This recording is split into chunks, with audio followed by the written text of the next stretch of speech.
state political statement on an issue like this, then they filed it much more quicker than they usually would. But they also did say, Merrick Garland did say they're going to work in collaboration within the investigation, which should be open and shut in this particular case, and allow the state to play out its case before they step in and do their case. So, all this going to do really is just drag this young man in this country and the victims, unfortunately, of this unfortunate tragedy through probably 2 trials. But I think that the victims and their parents and those who are a part of this will celebrate the DOJ and the feds coming in with these charges, because this then offers a way of offering the death penalty for this young Peyton Gendro. I don't even like to say their names because I think a lot of times they do it for publicity, so their names can be put out there in the public. Yeah, so I usually just like to say this idiot, this white supremacist, young white supremacist, however you want to call him. Here's the other part about it is, like, it opens up the conversation about where we are. But I want to share with folks just a little bit of what the actual charges are against Peyton for this horrific murder. I'm just going to share just read them off to you folks and just think this thing through. First one is hate crime resulting in a death. You're talking 10 counts because of those 10 people. Hate crime involving bodily injury and attempt to kill, 3 counts. Use of a firearm to commit murder during and in relation to a crime of violence, 10 counts. Use and discharge of a firearm during and in relation to a crime of violence, 3 counts. So you have those charges that are all up in here. We don't know, I haven't seen, and correct me if I'm wrong on this, Hassan, I have not seen any what the sentence would be, or what potential sentence could be, how much time he could spend in prison, considering he's not going to be, it's not a death penalty case. So I mean, I know that the Department of Justice is probably going to shoot for life in prison without parole because of being a federal hate crime. But to your point, I think this is pretty open and shut. My concern is the simple fact that he's not the only one that thinks this way. He is the effect of a much larger cause. And I would advise folks that I've been listening to this podcast that NPR has been putting out called Throughline. That's the name of their podcast.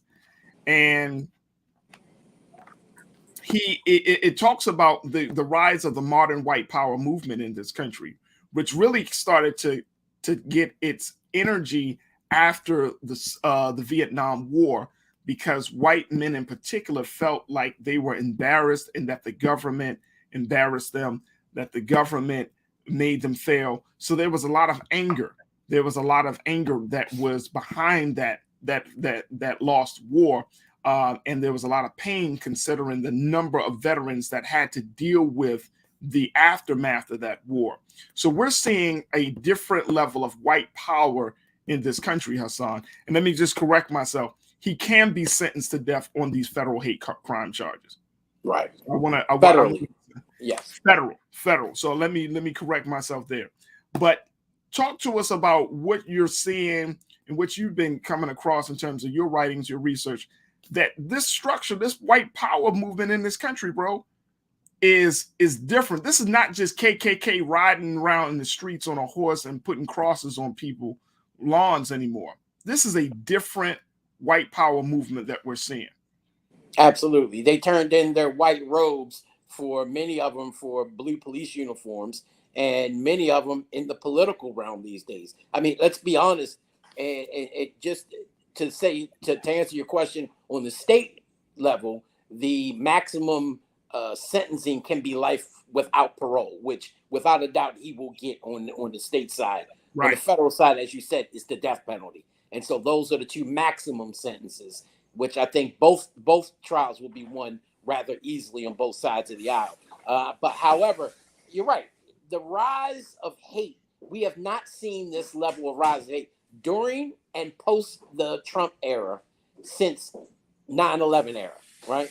And over the past few years, since Trump was in office, it's been over 8,300 cases of hate crimes that have been attributed in here in America. That's the third most ever done in the history of America since they started tracking it over the past 30 years. That says a lot. Right. That says a whole lot, bro. And I think that's the problem with. I mean, that speaks volumes. And but I still feel like, Hassan, that you're still not getting to the root of a situation, because just as much as you might say, all right, we dealt with Peyton Gendron, then you got 50, you got 100, you got others coming behind the situation. Look, let me just share with you, and Ariel, if we can share this screenshot of some of the numbers in terms of the rise of hate crimes in this country. Folks, I want y'all to check this out. This comes out of the Washington Post, and look at this numbers, Ariel, if we can bring up that information, that data, because this speaks volumes about where we are in this country. As much as we like to believe that we have moved in a certain direction, this progressive direction, the fact remains hate crimes have still been rising in the United States, and it's been rising, Hassan. You talked about the Trump era. There has been a growing animosity that white men in particular have had, not just with black people, but with government. Growing animosity. Right. And that's kind of that's the crux of the Republican Party, so to speak, right? Limited government, more governance, so to speak, less regulations. But there's really always been the Libertarian Party. It kills me that Republicans in general always make a double kind of speaking out of both sides of their neck. First, they say we want limited government, but they're the main ones that are going to Congress and asking for this, what we call pork, and these, expenditures, financial expenditures for their, cronies, the people who've donated to them for their so-called districts and things of that sort. So you can't have it both ways. It's also an interesting conversation, Farajii, that I've been seeing and hearing that I would like to discuss maybe in the future is the debate over the death penalty, right? Because this is a case that's facing the death penalty, and many of these cases and across the country that we've seen this rise in these hate crimes and of course these mass shootings, is that's going to be talked about. Many of states have begun to eliminate the death penalty because of issues of do you have the rightful individual being convicted, charged, and on death row for the crimes committed, mostly African Americans, who we saw over and over again. But then the question then becomes, okay, if you're against the death penalty, then do you believe in death penalty in cases like this? So how far do we go in the elimination of the death penalty and or to continue the death penalty in certain cases? And so that is a case and an argument that I think is going to be had over the coming weeks based off Merrick Garland's decision. But to your point about this racial animosity, it's been growing across this country, really, like you said, simmering along the way since the 70s, of course, the 80s. It kind of tamped down, and the younger generation has kind of wiped that slate clean to some degree, and you started seeing more less racial divide amongst our younger generation. But you also have this rise of individuals, especially down south. If you look at Mason-Dixon line, most of this stuff comes from the dirty, as we like to say, the dirty South. And these individuals who are, in many aspects have been emboldened by Trump, who came out and political correctness was thrown out of the window and was able to now voice what they really believe on social media platforms, and be able to get away with it. And I'm telling you, at some point in the next 10, 15 years, I think we're going to end up at a civil war in this country. It's going to almost be a racial war, but I think you're going to start seeing more white liberals on the side of African Americans and minorities. But it's going to end up being a civil war here in this country that's going to last quite a long time. This is it's powerful. This is powerful. You spoke about the next generation. I just heard about, Hassan, I don't know if you came across this info, but I just heard there's a new group called Patriot Front. And they're a new white supremacist group. CNN did a piece on it. And Patriot Front is being ran by this young white man. I think he's still in his 20s, you know, but the messaging is look at America. It goes along the line of what we've been seeing and have been seeing, especially over the past 4 to 5 years, how there's this sentiment that America has been taken from, quote unquote, from its rightful owners, that America needs to be, quote unquote, saved. And so you have these young white males in southern states, like you mentioned, that are doing these trainings. They are doing this level of indoctrination. And I'm wondering to myself, like, man, are we really heading into that place that you just said of having a full-blown war within the next 10 years? And it's hard to, I'm gonna be honest with you, brother. It's hard for me to see the next 5 years of this country, right? Because things are just so polarized. Let me just share this with you very quickly.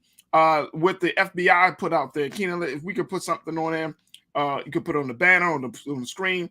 But the FBI put this information out there, folks, and I thought this was really big. 8,305 hate crimes by last fall of 2021.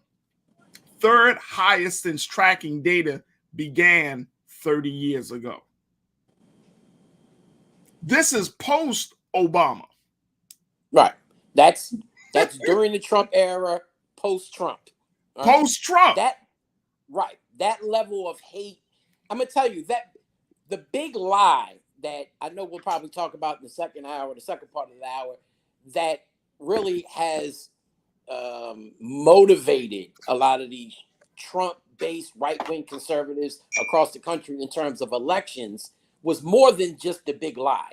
That was a kind of a dog whistle, right?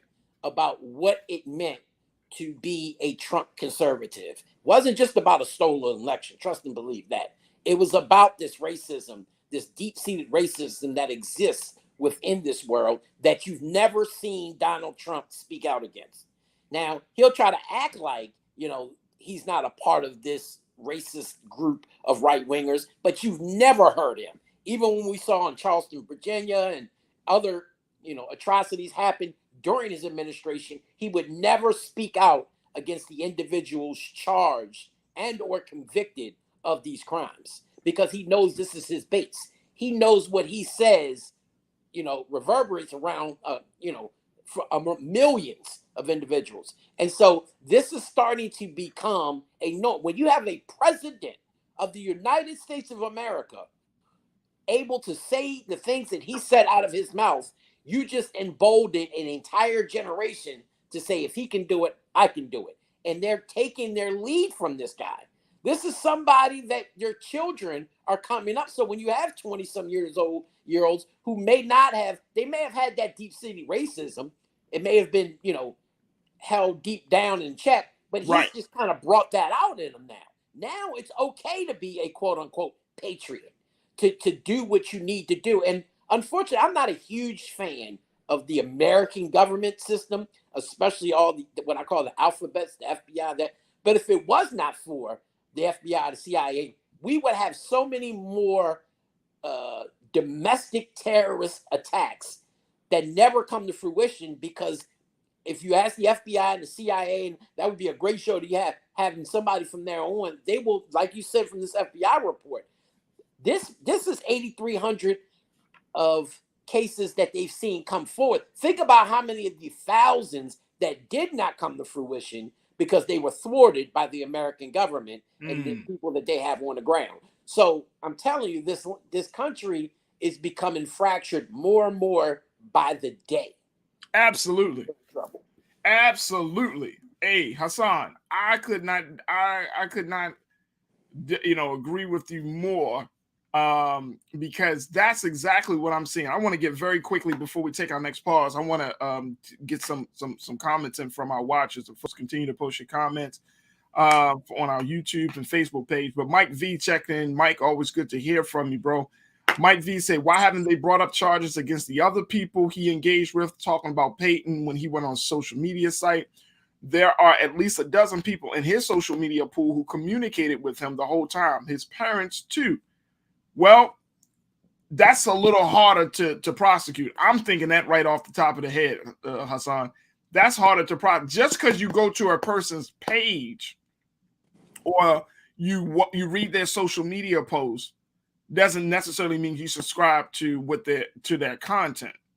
And right, but I would say, though, look at the case and follow. I'm going to follow this case because the young man was very open with his beliefs, right? Right. But we also know that he purchased the firearms that he used in this attack rather recent before the attack. So they're going to do a lot of investigations, especially the DOJ investigation. And like I said earlier in the show, the investigation isn't over yet. The DOJ is going to do a simultaneous investigation along with the state. And if they come across individuals who may have furthered this crime in any way, they could be accessories before and or after the fact. There could be further charges that come about from individuals who allowed him to further, this hate crime. But individualized, you're right. This was an individual act by an individual who himself drove himself, from what we know, drove himself over 200 miles and decided to unload on these individuals. There did not seem to be an accomplice along the way in that aspect. Yeah. So, but that's from what we know. Absolutely. Absolutely. Folks, we're going to take a quick pause. When we come back, we're going to shift gears a little bit. I mean, we wanted to bring you up to speed on what was happening with this Buffalo shooter, but then let's look at the big picture. The big picture is there are 100 GOPs that are GOP members who ran in the primary and they won. And guess what? They all got the backing of President Trump. So I want y'all to just think about this. 100 members of the Republican Party who sought and got the backing of President Trump won their primaries all around the country. So this is not just about one man anymore. This is about a mind state. This is about a party that have totally embraced this view that President Trump has put out. The view of lies, the view of bigotry, the view of racism, the view of misogyny. They have embraced it all. And guess what? People are starting to accept it. We'll break down those numbers and give you some insight into those primaries with Mr. Hassan, Mr. Politics, Giordano, and of course you. So stay with us. It's The Culture right here on the Black Star Network.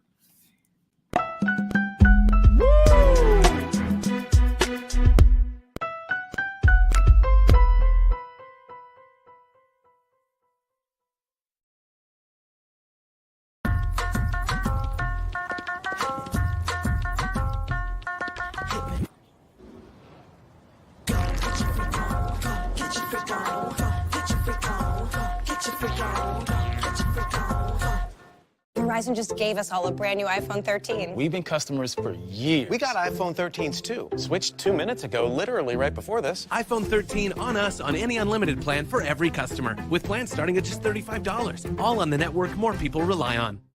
Love our new Alexa. It's a Buick. Yeah, Alexa. Buick. Alexa. It's a Buick. It's an Alexa. It's a Buick. It's an Alexa. Coach, that's a Buick. That's an Alexa. The Buick Enclave with available Alexa built-in. Pull up a chair. Take your seat. The Black Tape. With me, Dr. Greg Carr, here on the Black Star Network. Every week, we'll take a deeper dive into the world we're living in. Join the conversation only on the Black Star Network. I'm Deborah Owens, America's Wealth Coach, and my new show, Get Wealthy, focuses on the things that your financial advisor and bank isn't telling you, but you absolutely need to know. So watch Get Wealthy on the Black Star Network.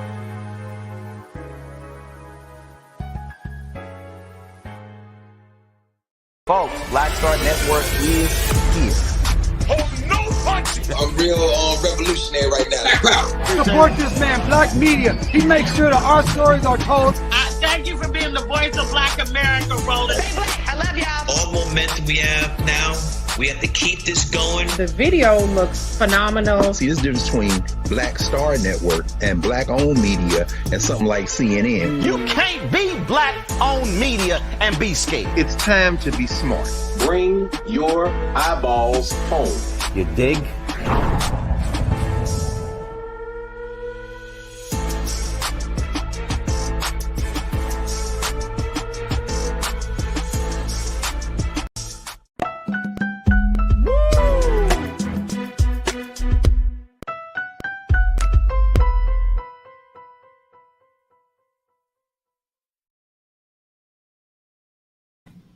Folks, welcome back. We have been talking to Hassan Mr. Politics Giordano, who is the owner and founder of DMV Daily Media Group, to talk to us a little bit about some of the latest situations around the political landscape in Washington and across the country. Now, I want to share with you very quickly how serious this situation that we find ourselves in this country. How serious is it?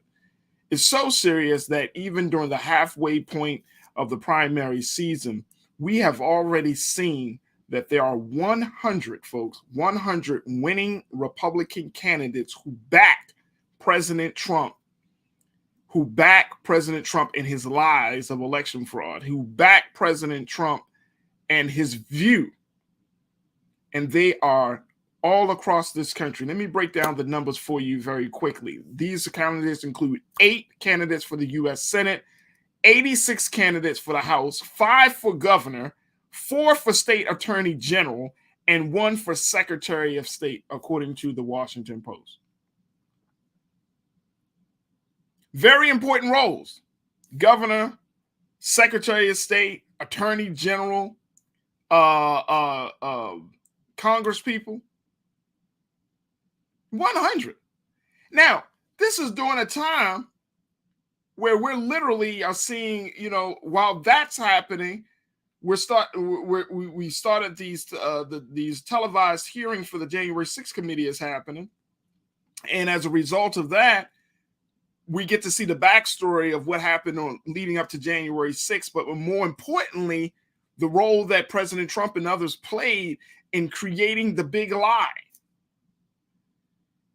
And yet, public servants around the country have subscribed to this view.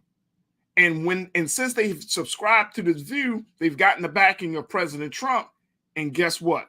People are voting. And they are winning. 100. Let's bring in Hassan Giordano back into this conversation. Hassan, first and foremost, are you surprised by this? I mean, I see the look on your face. You kind of got like this little smirk on your face, but I'm just like, I can't believe that candidates who have aligned themselves to a failing, lying president, a failed lying president, is able to still win in public office. I mean, I've read some of the craziest stories, Hassan, of candidates who subscribe to Trump.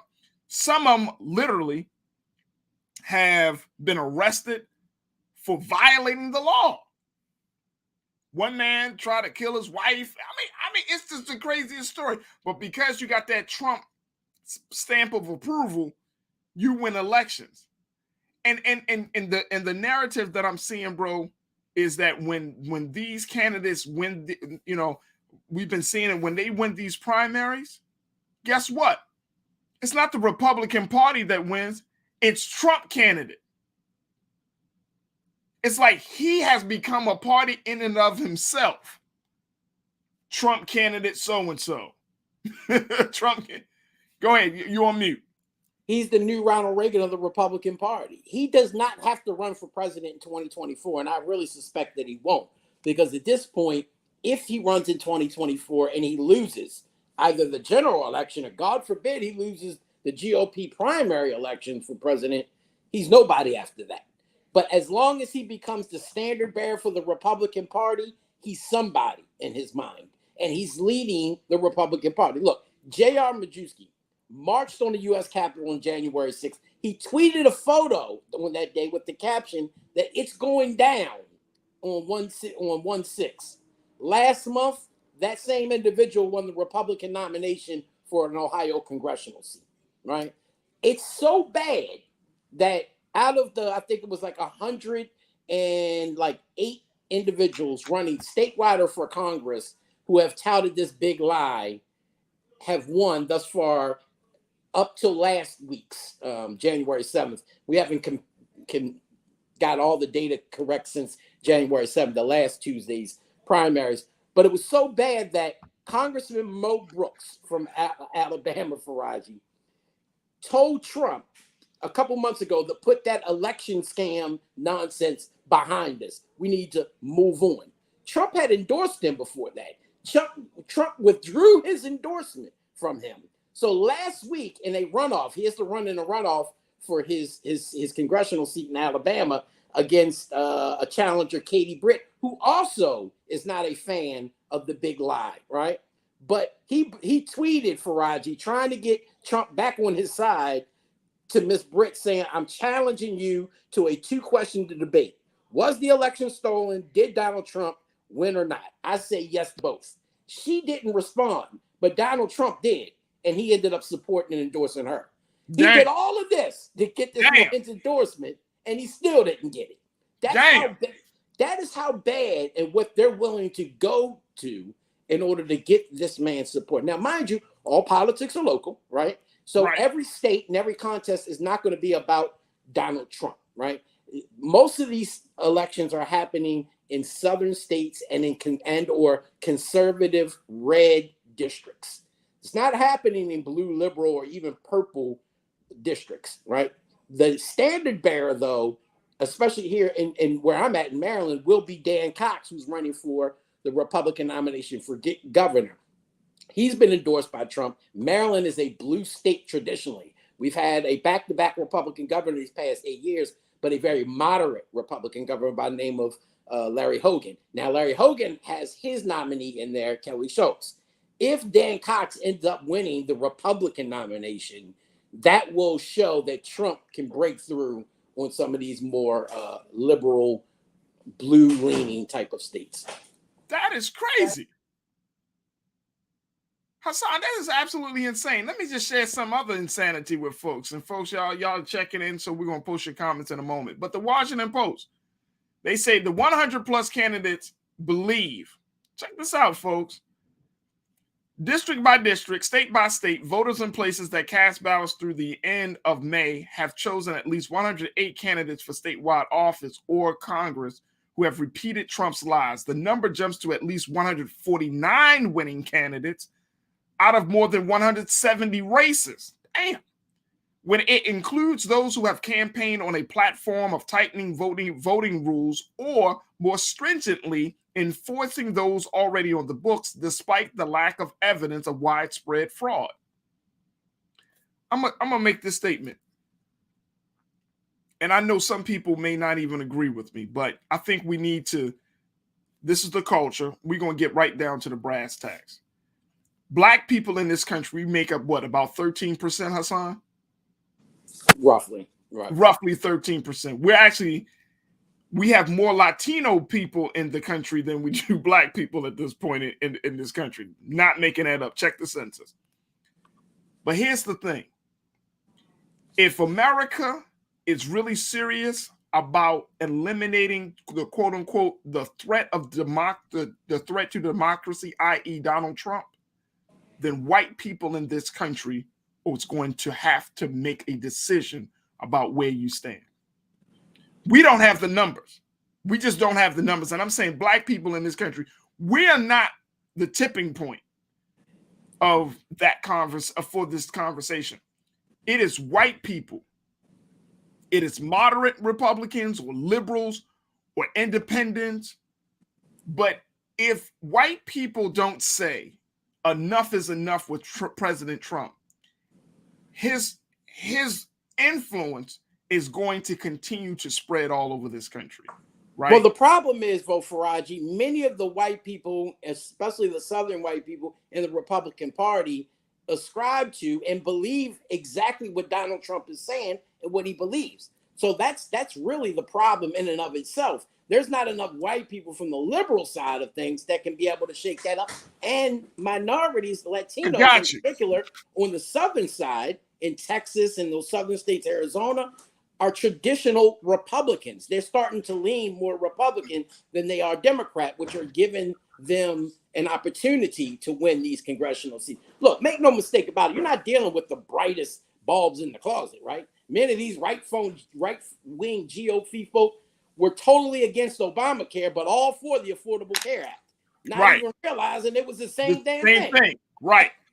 But when you put a Marjorie Taylor Greene, the crazy congresswoman, right-wing congresswoman from Georgia, in a room with people like Keith South, who just run over in Texas, he's a big lie conspiracist, crazy out of his mind, and only won the race because the man who won, the Congressman Van Taylor, got caught having an affair, so he had to retire. You put those two on committees, they have absolutely no clue how government operates, how to pass meaningful legislation, but they tout this right-wing rhetoric, and it continues to get them elected over and over again, meaning our government remains fractured, if not damn right broken, and nothing's going to get accomplished for the American people. No. Nothing. And you're saying that the number of liberals or the number of white people who want something better for this country politically, they want something politically better for this country, that the numbers aren't there. Because I don't know. It's going to be interesting. Like, there has to be a conversation among white people in this country to say, wait a minute, hold up. Now, we could talk about Liz Cheney. We could talk about other Republicans that have put themselves out there. But there needs to be, and I'm just saying, if you're talking about eliminating that threat to democracy, there needs to be a concerted effort. There needs to be a choir. There needs to be a chorus of dissent against President Trump. And that has to come from white people first before it comes from anybody else. But here's the thing, though, Faraj, this is what you're failing to realize. What you feel is a better America in the course that you feel that needs to stand up is not a better America for those in Alabama, in Mississippi, in Texas, right? Okay. Their better America is exactly what Donald Trump stands for and what Marjorie Greene Taylor stands for and what they continue to push, right? And so when you have almost half the country that believes that way, while the other half believes the way you and I do, right, then you're going to have a conflict. There's going to be a problem because the problem is that both ideologies are so far to the right and left, there's no compromise. That's what government is supposed to be all about, compromise. We have to get this done and compromise for the greater good. There is no more compromise for the greater good. It's my way or the highway. And that's why government remains broken in this country, because they're not willing to come together in order for the betterment of the people that they're supposed to represent. Oh, no doubt, no doubt. Let me just share with you something else from the Washington Post, because I think that it's worthy of some discussion, especially right now. The Post believes that when you look at those 100 plus GOP candidates, they say that they will all be on a. Can you imagine this, folks? Check this out.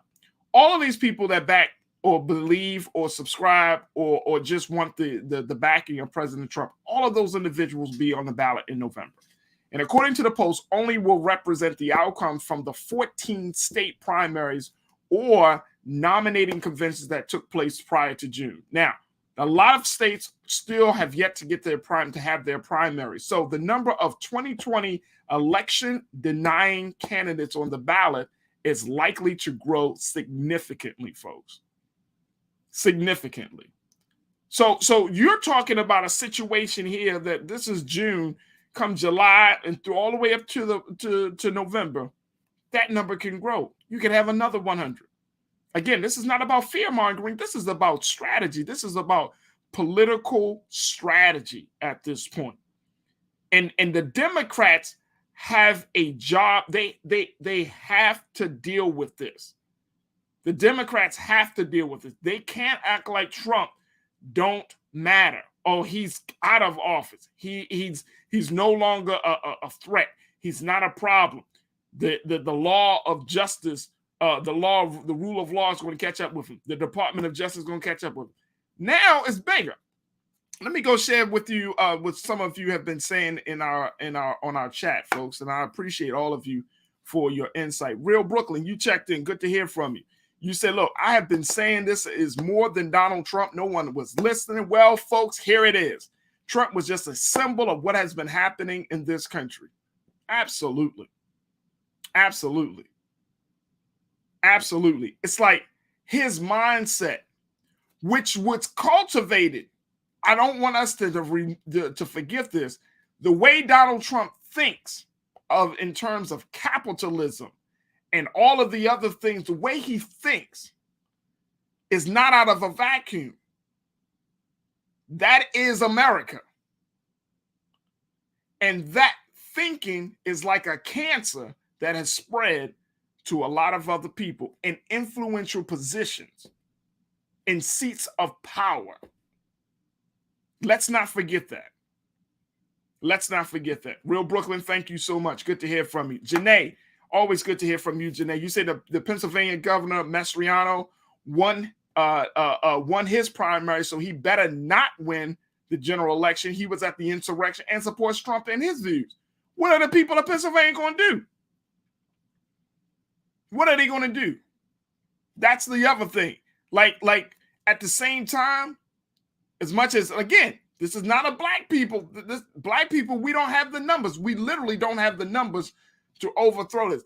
White people in this country have to say enough is enough.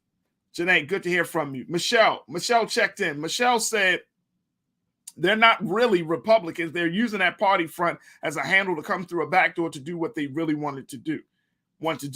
And everyone who has any common sense knows what that is. That's good. You're right. You're right. I believe that, Michelle. But guess what? Who's going to stop this cancer from spreading? That's the big thing. Who's going to stop that? Let's go to Hotep Pan Africa. Hotep, thank you. Michelle, thank you for your comment. Hello, family. Please refrain from referring to that man as president. Also, he is an ilk as merely symbols of the evolution of white nationalist systems of governance, cheating, and lying. He is a president. Did he not serve 4 years? I know, and I'm just saying from a journalistic, and I try to adhere to much of the journalistic principles, he was still the president of the United States. Whether you like him, don't like him, the fact remains he sat in that seat for 4 years. So to that point, but I hear you, Hotep. I hear you. I absolutely hear you.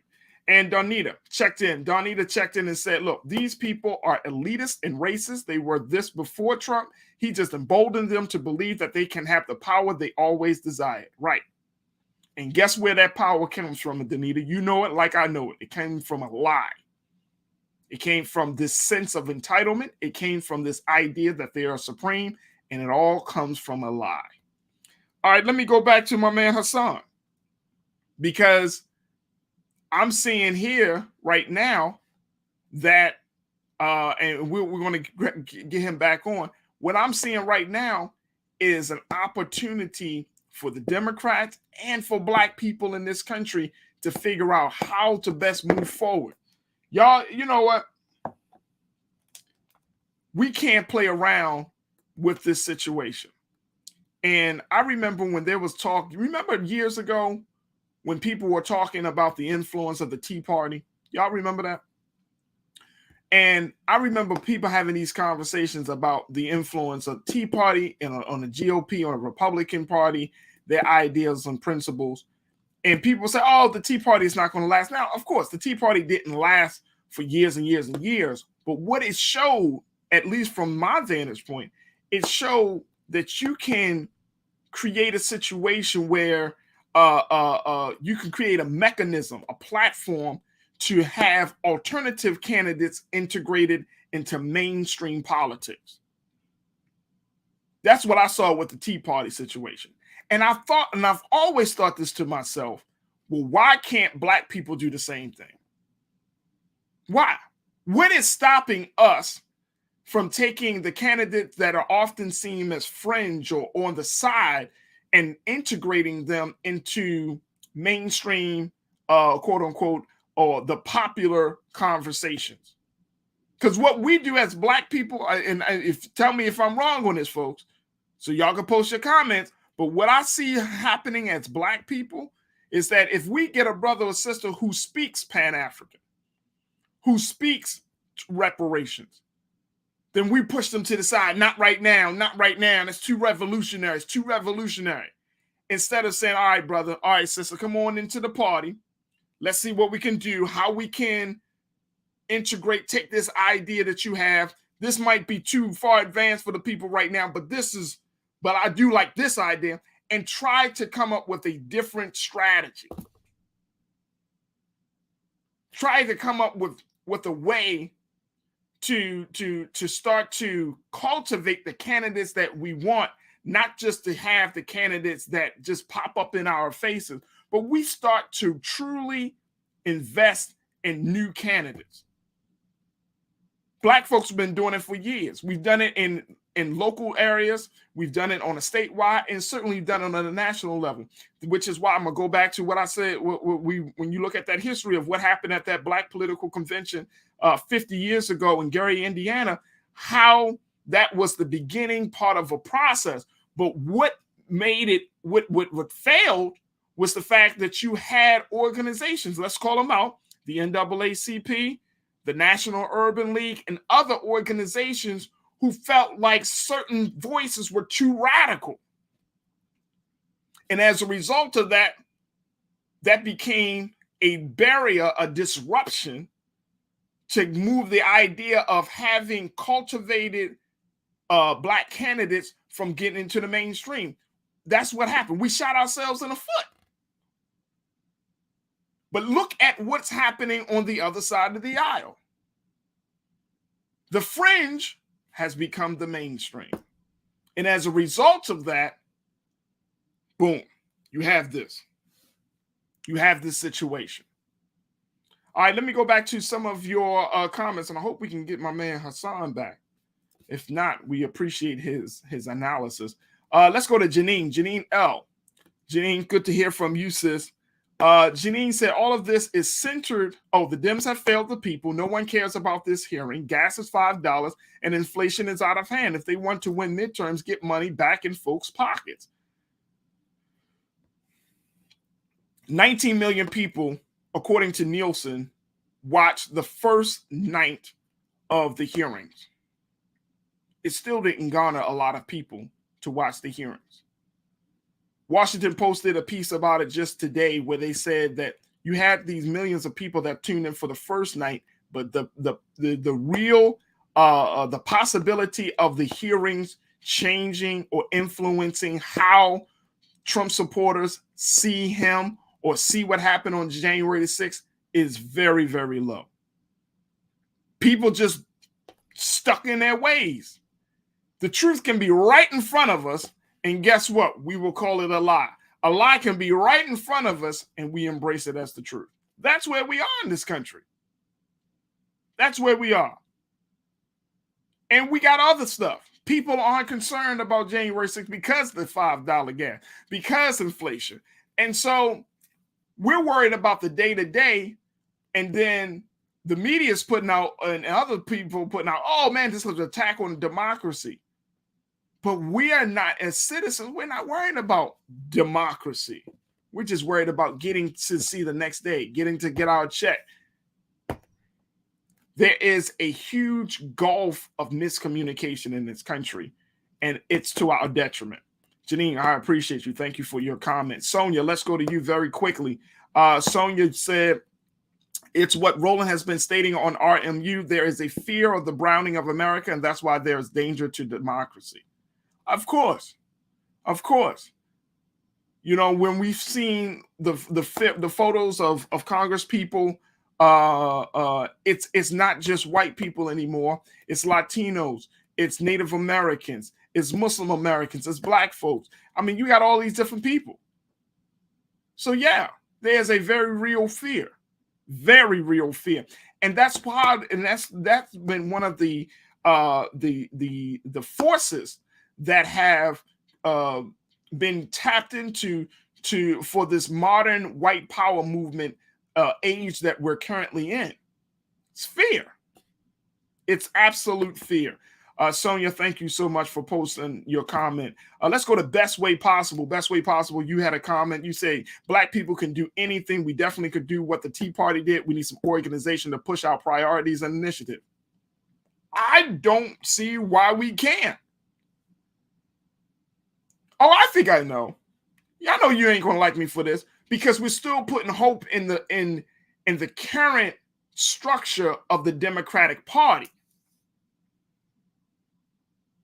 So since we're still working from that structure and not being innovative enough and creative enough and far thinking enough, we still look at the Democratic Party putting those eggs in that basket instead of saying, okay, let's put a couple of eggs in that Democratic Party basket, but I'm going to put more eggs in starting something else. Look, what do you think is going to happen, folks?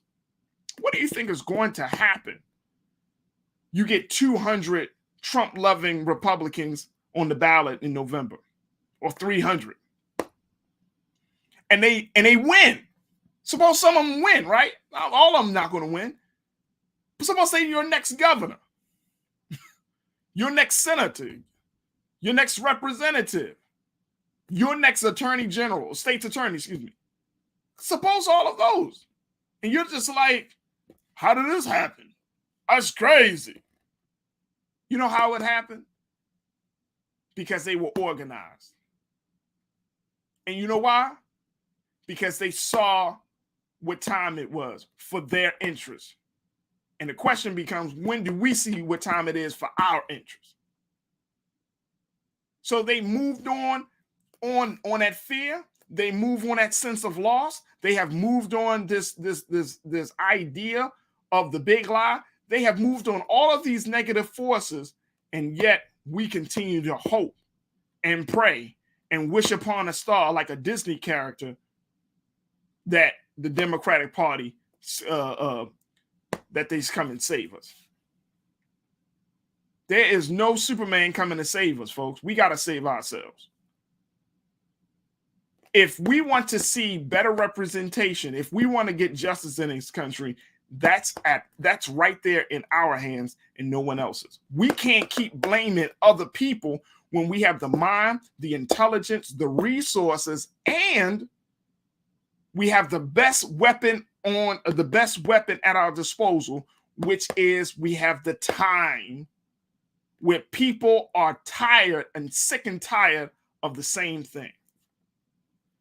That's the best weapon in organizing. If you have the fertile ground of time, if you have the fertile ground where people are seeking change, that makes your organizing efforts that much better. It's different versus, it's different if nobody is seeking change. Everybody thinks that everything is okay. But now, when people are dissatisfied, people are seeking change, people want more, people feel less fulfilled coming from their government and from their representatives, why can't we fill in the gaps?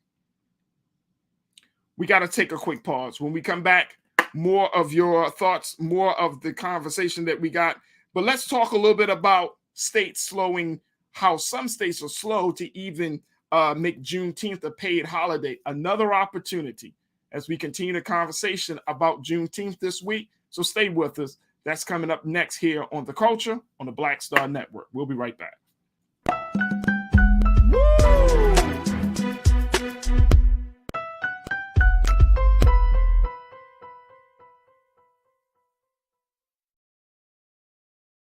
iPhone 13 on us for every customer. Current, new, everyone.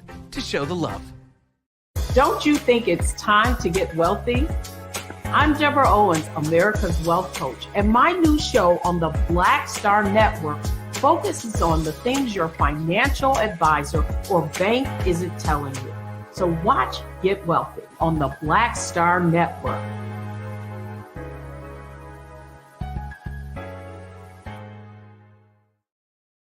Hi, Hi, I'm Dr. Jackie Hood Martin, and I have a question for you. Ever feel as if your life is teetering and the weight and pressure of the world is consistently on your shoulders? Well, let me tell you, living a balanced life isn't easy. Join me each Tuesday on Black Star Network for A Balanced Life with Dr. Jackie. We'll laugh together, cry together, pull ourselves together, and cheer each other on. So join me for new shows each Tuesday on Black Star Network, A Balanced Life with Dr. Jackie.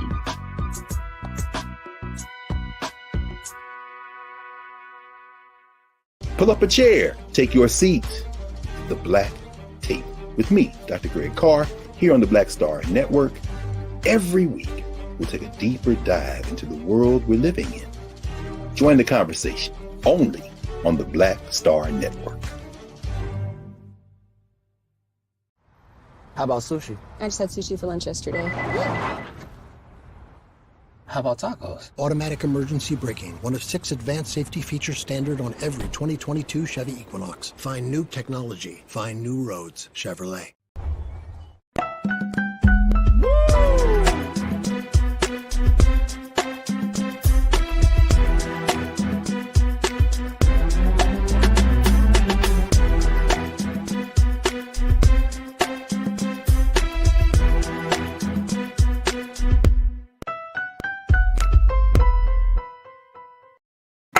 All right, folks, welcome to the second hour of The Culture right here on the Black Star Network. If you hadn't had a chance to see the first hour, make sure you go back, check out the replay.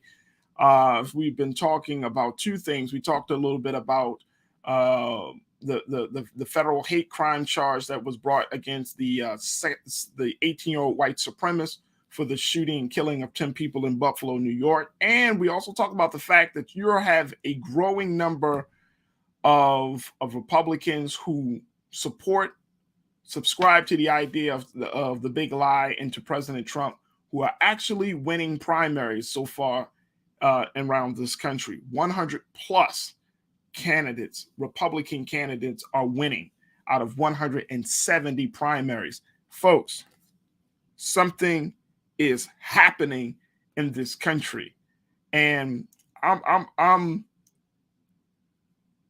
I am convinced that unless we start to do something different, we're going to get the same results, which will be nothing. Nothing. Nothing. We're not getting anything to combat these forces. I'm not talking about the attack on the democracy. I'm simply talking about we're not getting anything to combat these forces of political leadership. We're not getting anything to combat the forces of ignorance in this country. And I'm not saying that, I'm saying that in a very serious way.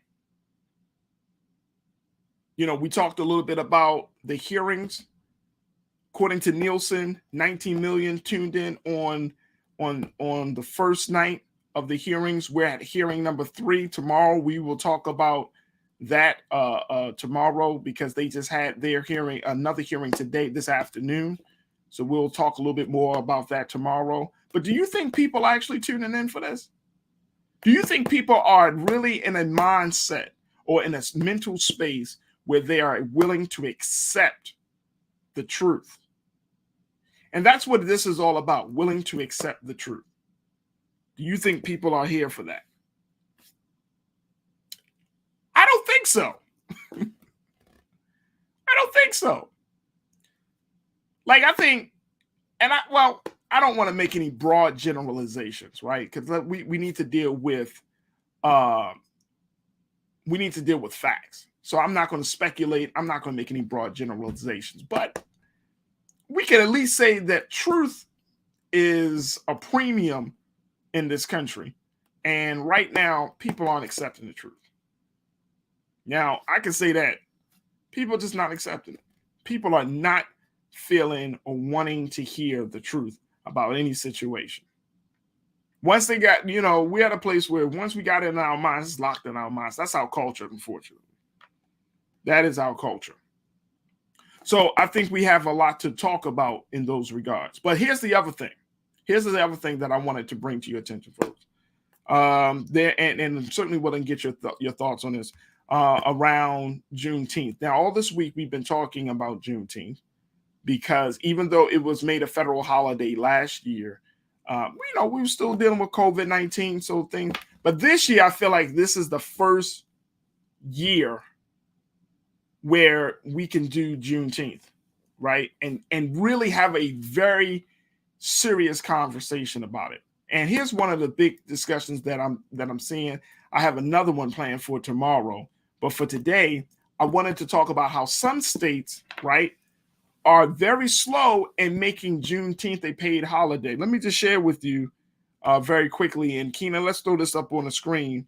Which states are slow? According to NPR News, lawmakers in Alabama, if you're in Birmingham, listen up, Mississippi, South Carolina, Tennessee, and other states failed to advance proposals this year that would have closed state offices and given most of their public employees paid time off for the June 19th holiday. That's where we are right now. That's where we are. This is a new federal holiday, and states are dragging their feet about this whole situation. I want to get your take on this. Post your comments on our YouTube and Facebook page, and we'll get to them. And I want to bring in Culture Crew member Rashad Staten to talk to us a little bit about what his thoughts are around this. Rashad, always good to talk to you, brother. How are you? Hey, peace and blessings, Farajii. Always for the culture, brother. Blessed to be on. Hey, yes, sir. When you posted those states, brother, how can I say this? I just laughed it away, right? It was not surprising at all, right? No. So about the historical contents of Juneteenth, right? And then you look at the states that are slow to move forward with actually putting things in order, policy, making it a federal holiday by compensating us and giving us federal time off, right? Aren't these the same states in which is why we had Juneteenth in the first place? Aren't they the ones that were slow to actually tell us that we were free and liberated people? You know, years later, they're still the same states. They're still the same states, bro. Hey, you know what state I was expecting? I'm gonna be honest with you. Which one? I know people probably be like, for real. I was expecting the state of Texas to be on that list. When a damn event took place. Yo, I'm like, aren't these like the neighboring states where the information took long anyway to be getting out? Like, right. But here's the thing. Here's our thing, right? And look, and I'm starting to see this more and more. So I'm gonna keep tooting this horn, Rashad. Juneteenth this year needs to feel different than any other holiday for quote unquote holiday for Black people. Yes. And I can't emphasize this enough. And I got a special guest tomorrow that's going to talk to more about this, but it needs to feel different. Something needs to be different about our observance of Juneteenth. Agreed. It can't be cookout time. I mean, please don't make this. I know this weekend is also Father's Day weekend, right? So I get that. So we're going to just do this. Like we just throwing it all together. Father's Day, Juneteenth. But it can't be. There has to be some education, Rashad. Agreed. About what happened. Not just for that holiday, but also some education of now about the implication of that on where we are today. It has to happen, bro. Yes, I agree 100%. It has to be installed. Education in connection with the celebratory movement has to be the way that we celebrate this. And it can't be, like you said, this one fit all holiday where as though we don't respect it in its own space that it should be celebrated in. It cannot be one that dilutes Father's Day celebration, because we have to actually honor and give praise and recognition to those that are in father in leadership roles within their families, within their communities. And we have to, in addition, do better in celebrating those, because the narrative doesn't allow us to honor and recognize those that are doing their part and are doing the part of those that are absent from it, right? And it can't be one of these type of holidays where you allow the feminine to take over those that should be operating in the masculine work. But like you said, like this Juneteenth has to be one. For Juneteenth to be celebrated in the manner that it needs to be, one has to be grounded back into the history and the why this holiday came about, right?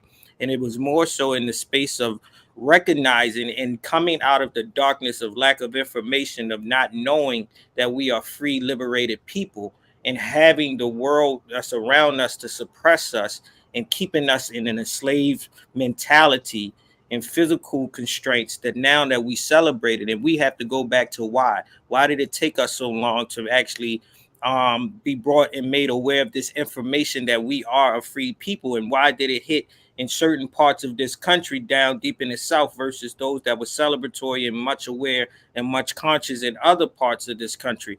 And that just correlates back to where we are still in today's society. We are still not in a place where all of us are fully aware of our independency, of our autonomy, of our sovereignty, of our freedom, and the liberation of our people. And we must be willing to use this holiday to have a community dialogue, to converse around things that are fruitful, to not just bake and make and grill things that are diets that are killing us, but we need to be mindful to install knowledge, information, wisdom, and history to keep our generations moving forward. And if we wanted our own Independence Day, this is our Independence Day. And we as a people must be celebratory to celebrate this as our own independence. Because what does 4th of July means to us? It means absolutely nothing. But what does Juneteenth means to us? It means everything. And it'll only be as valuable as we take time to lift it up and value it as is. I agree.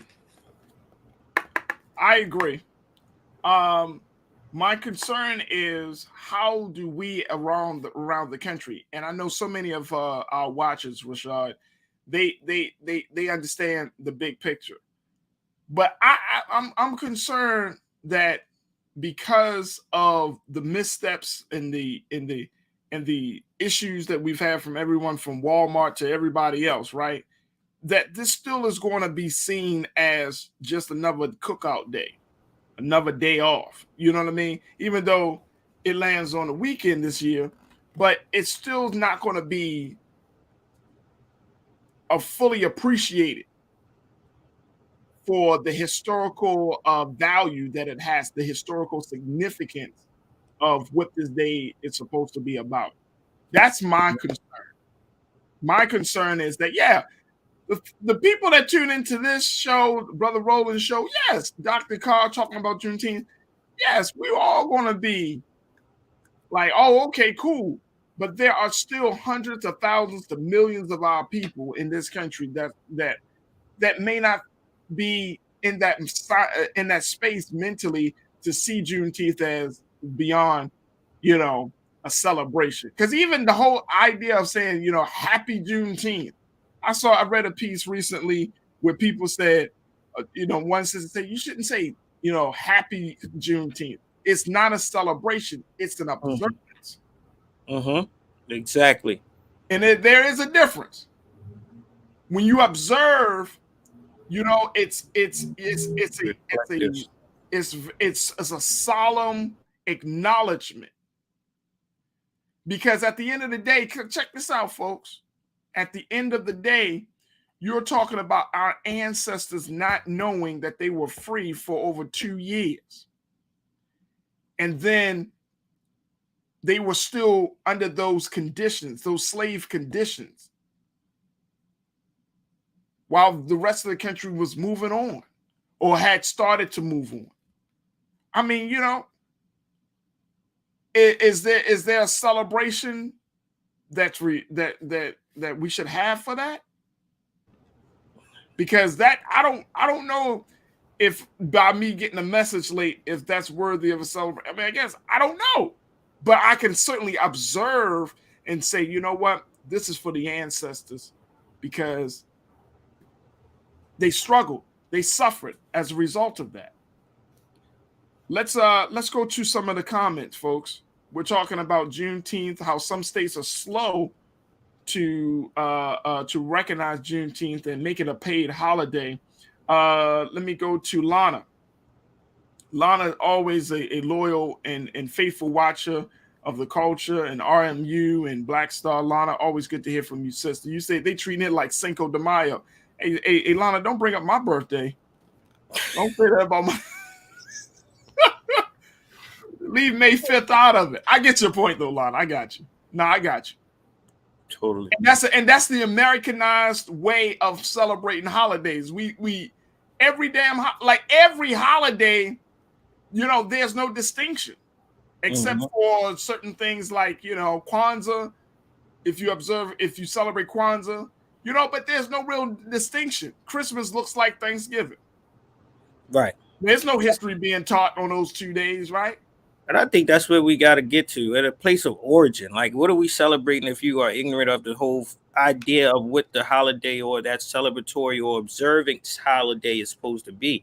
It comes back to it. What is your reasoning? Are we actually being mindful of while we're galvanizing, while we're organizing, while we're, and everything becomes a marketing scheme that it takes away from the, the fruitfulness and the intentionality of what the whole purpose of everything is for. Like at these certain points, as I became more aware, I started to, be more critical of what I am celebrating and which ones is best fitting for me and my culture, and which ones do you come in. And sometimes if we are the ones that are more informed, more enlightened, we gotta be that Hotep cousin that shows up at the picnic and be like, "Yo, why are you calling it a picnic in the first place?" Like, right? But see, check this out though. You gotta just be that one that just always put the the sour. Hey, look, let me tell you something. But it's needed. It's needed at times. Go ahead, bro. But here's the thing about it though, Rashad. Like I've been that guy before, and personally, like in my younger years. I would come up into a space and be like, well, why are we doing this and why are we doing that and blah, blah, blah. And man, look, it's 2022. You mean to tell me, and I'm talking about, you ain't got to be all the way super conscious, but you mean to tell me you don't have no consciousness about certain things? Like it always comes down to one or two people at the cookout or at the family gathering to start, imparting some knowledge about why we do things or why we shouldn't do things, or imparting some knowledge about the history of a situation. That just that's the place I'm at right now, Rashad. Like it's 2022. We should all be in a certain space about our blackness. Right. What's your excuse? You have no excuse. No, I'm gonna be honest. Maybe we need to be told that. I don't want to hear about no social conditions. I don't want to hear about black folks, we didn't with my parents, all that bullshit. You ain't got no excuse for your ignorance today. About your history, about yourself, about what's going on in the world. There is no excuse. You mean we got phones, we got books, we got computers and websites, and you still, and I'm not talking about unknown stuff. I'm talking about if you don't even know what Juneteenth is. Seriously. We've been talking about this for 3 years in this country. If you don't even have a view about reparations, just having a view, you know what I'm saying? These are big issues affecting black people. And you mean to tell me you haven't taken the time? You could take the time to think on this and some bullshit here or some foolishness there. But when it comes to us and our liberation, you ain't think about one day. I'm serious, bro. I don't get it. You know what I'm saying? One day to get outside of yourself and look at the larger picture. Look at the larger picture. And that's what you were saying. Like, at least observe, be vigilant. Be informed, be mindful of what you're getting yourself into, be mindful of what is being offered to you and how you want to position yourself in that space. Though I'm looking at the rest of these comments and they are nailing it on point, brother. Should it be celebratory? Should it be in a space of observance? Like, do we celebrate the fact of us we are free? So do we celebrate the fact that we are free? but it's in the mindful and the respectability of those that have been enslaved and out of ignorance and not being given the space to say you are freed. Now, do we celebrate someone that I think I mean, here's what I'm saying, and to add to that, and you said we are free. If we free, right, this is the perfect opportunity. I know we are free in some capacity. We are free, but at the same time, like this weekend, talking to your family, talking to your children, your niece, your nephew. I mean, read about a story of an ancestor that you never knew, right?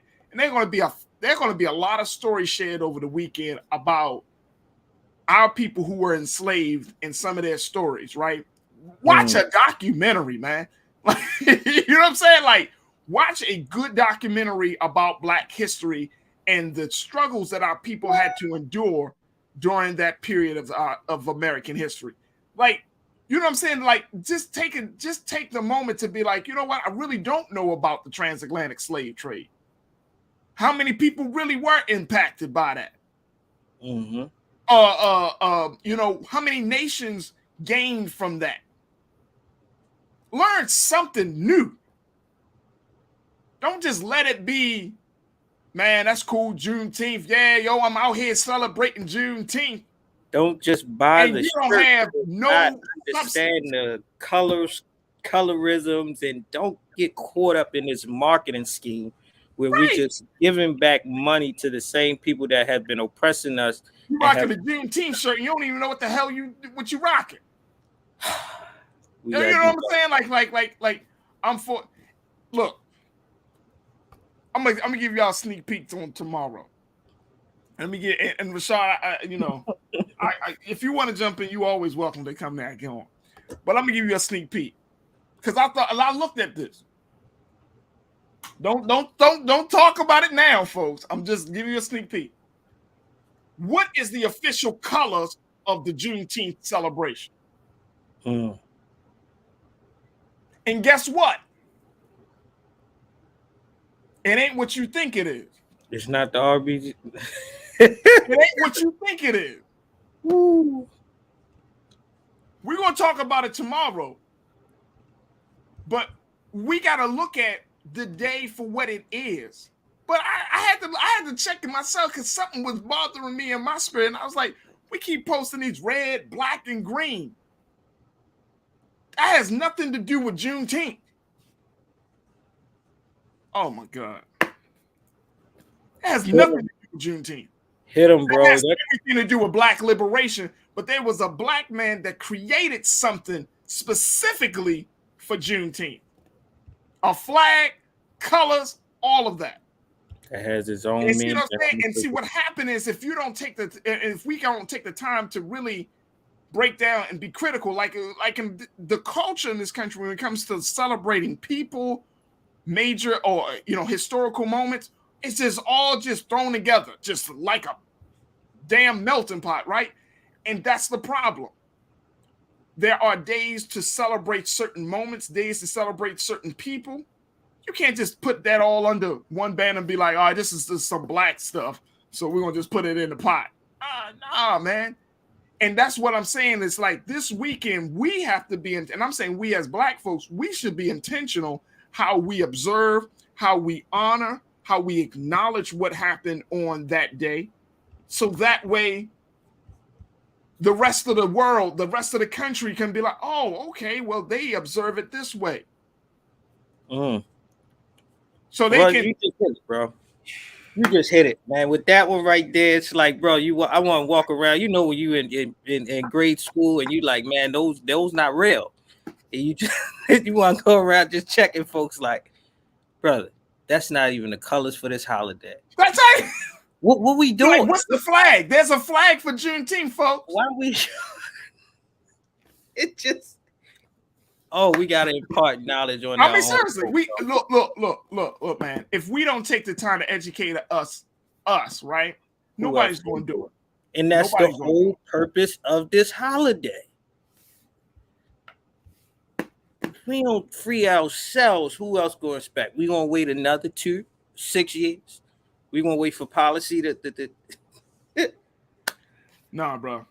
I agree with you. This holiday. All right, let me get a couple of comments in, then we got to switch gears because we got to talk about Father's Day, because that's another holiday, right? That we can do something about. King Lee, my man, brother King Lee checked in. Farajii, I fully concur with all the knowledge and wisdom available to the young and old globally. Provide better opportunities to better ourselves per se. Yeah. There's no excuse for you to be ignorant of yourself and of your people's history today. No excuse. Not one. If you alive, if you are alive today, you can learn today. No excuse. And if you know how, Rashad, if somebody tries to try to justify ignorance, then that's a problem. But in 2022, you don't know nothing about black people and our struggle in this country, our fight for liberation in this country. We literally got apps, we got networks, we got platforms, we have institutions for that. Let's go to Danita really quick. You are right, Farajii, but unfortunately, it's not the culture crew. It's a lot of the others, the ones that say to me, that's right, you woke with a negative tone. Fool, I was never asleep. Well, Danita, let me just tell you.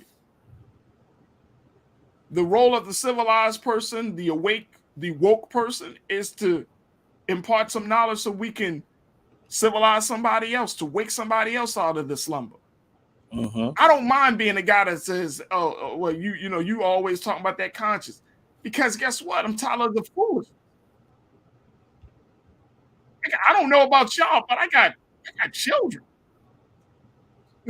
I mean, shit, I got children, bro. I got a son and I got a daughter behind me. So guess what? If I don't set the tone for them, if I don't be a model for them, if I don't impart wisdom and knowledge on them, especially my son, who is the oldest, my firstborn, please. Y'all gonna be looking at me and be like, damn, man, you talk all that hard stuff on the platform. Your son, he don't have no conscience. He in another zone. Nah, bro. None of us, we all got a responsibility. When you know something, you have a responsibility to share it. Not for a price, not for gain, but just because that's the right thing to do at the right time. If somebody don't know about their history, help them to learn. Pull up their phone. Go to an app. Pull up something.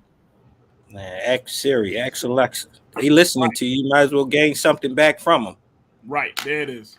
There it is. Look, we're going to take a quick pause. When we come back, our very special guest, we got Brother Richard Rowe, who is an author, mental health advocate, and a scholar, to talk to us a little bit about fatherhood, as we are going to be celebrating that this weekend. So stay with us. It's The Culture here on the Black Star Network.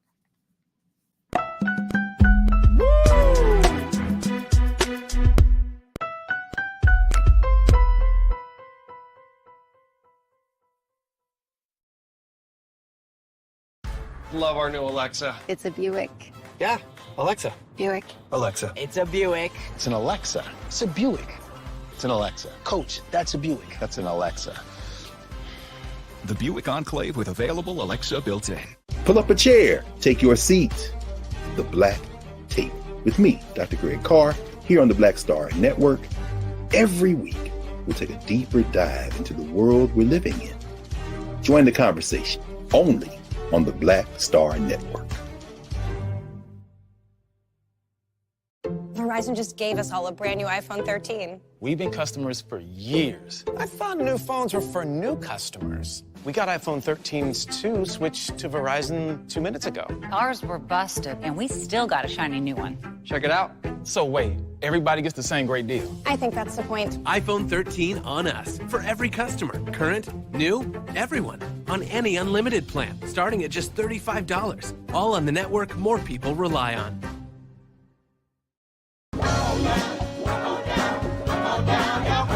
We welcome you to the launch of the Mass Poor People's Low Wage Assembly and Moral March on Washington, D.C., June 18, 2022. We are a new, unsettled force, and we are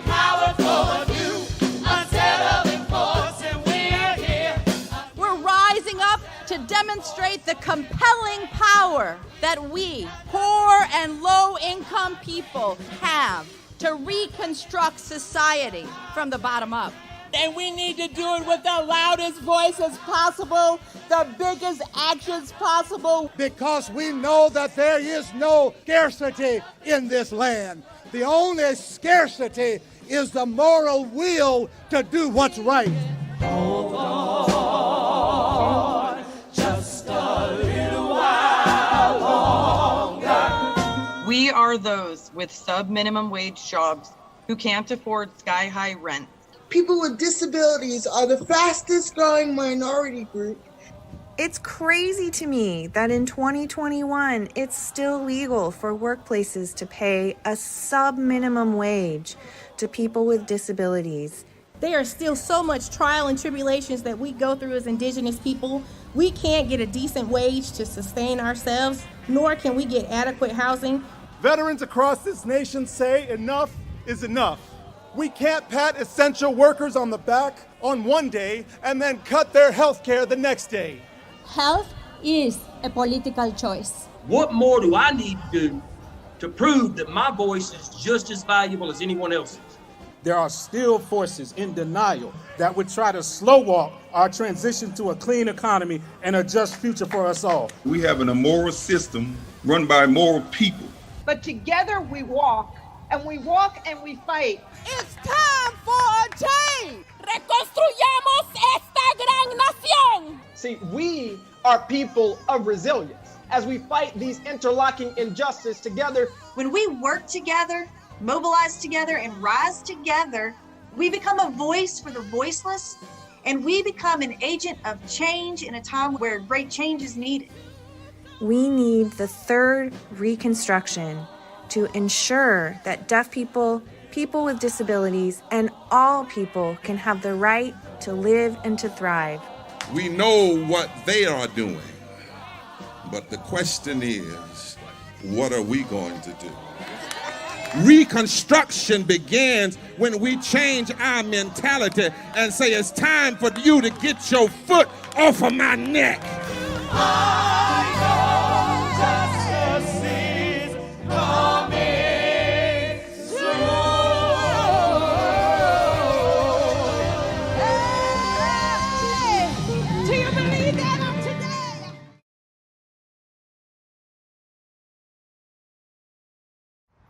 How about sushi? I just had sushi for lunch yesterday. How about tacos? Automatic emergency braking, one of 6 advanced safety features standard on every 2022 Chevy Equinox. Find new technology. Find new roads. Chevrolet.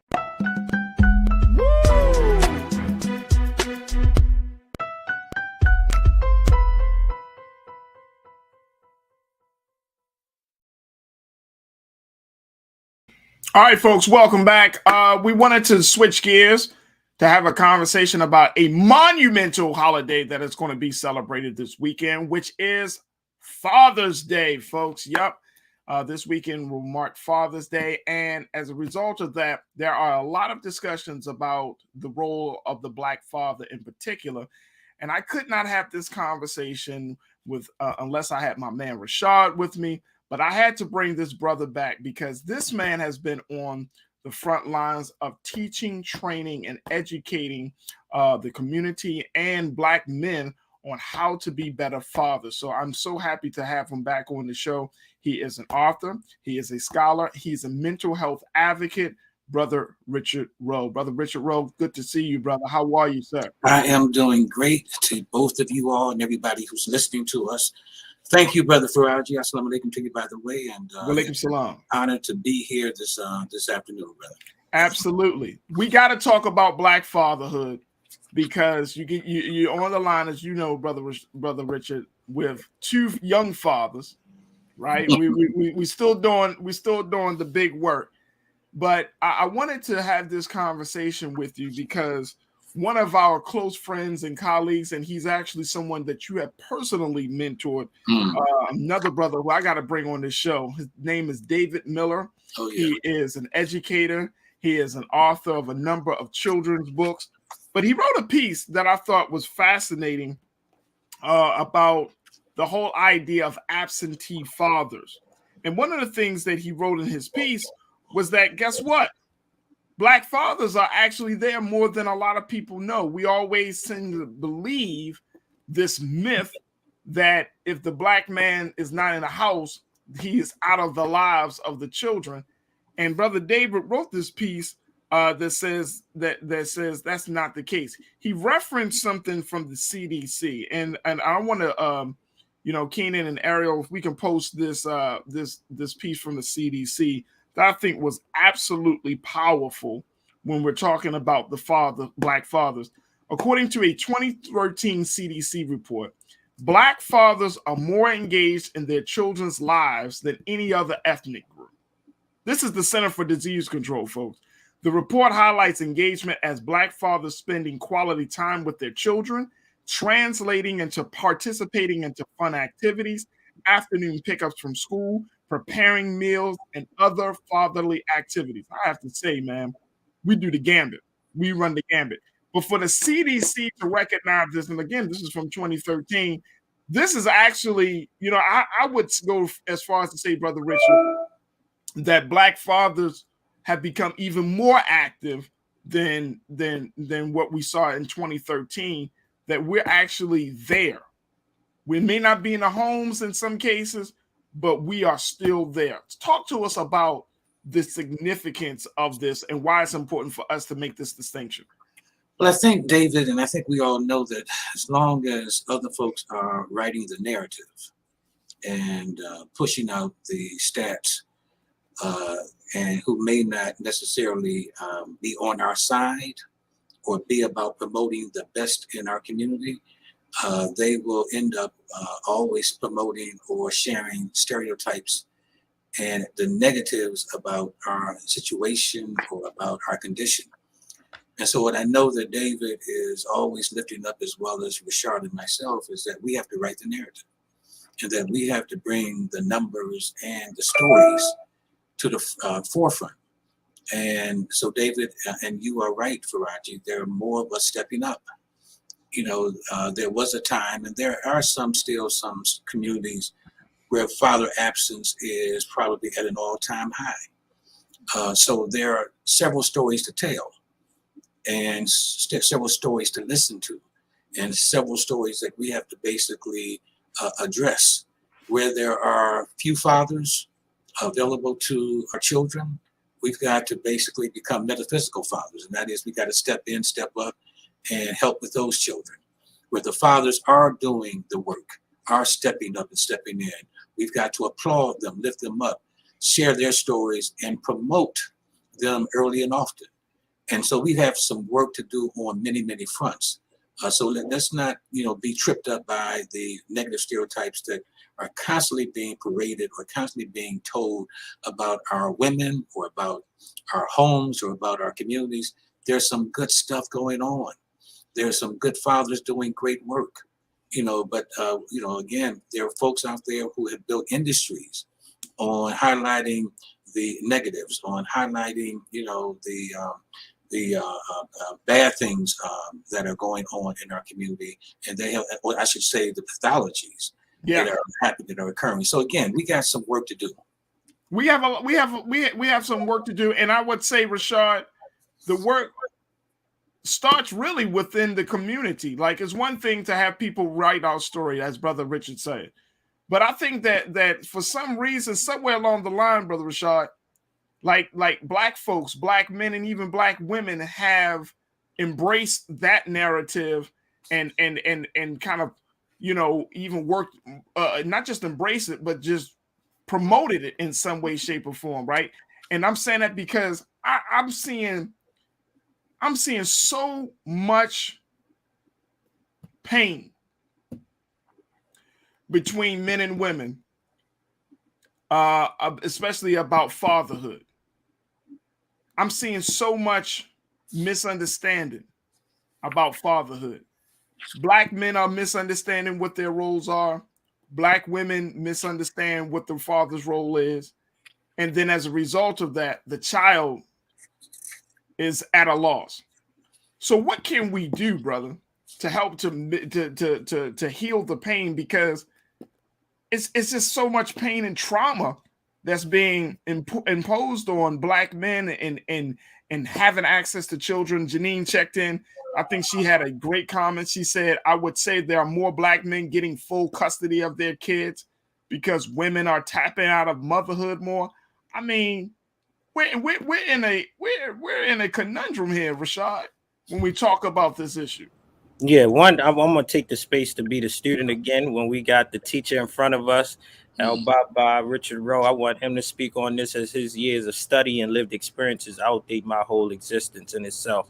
But I want to speak on what his great colleague Richard Miller says as well, that fatherhood does better even at their second chance around.